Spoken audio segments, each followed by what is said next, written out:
Vậy nãy chuan guitar lesson thar kan zir ho lenga vela kan zir ho le tur chu Tlawngawl Rokhumbeu ti hla kha guitar Perhdan kan zirang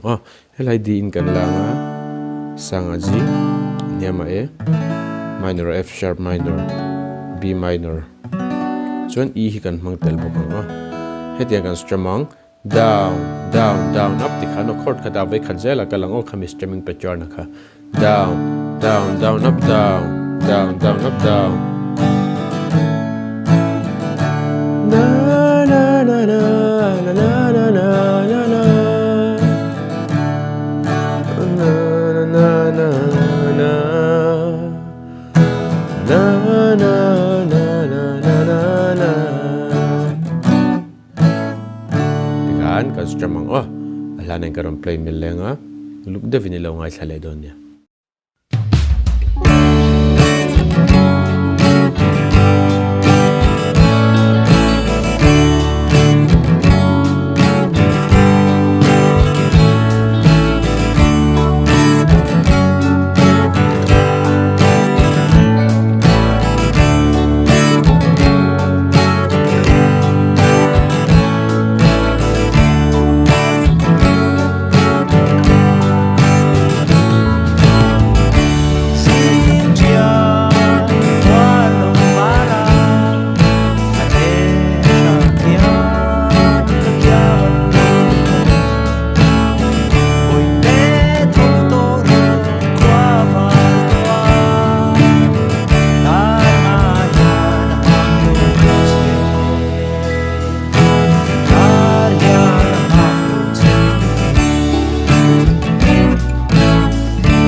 Singa,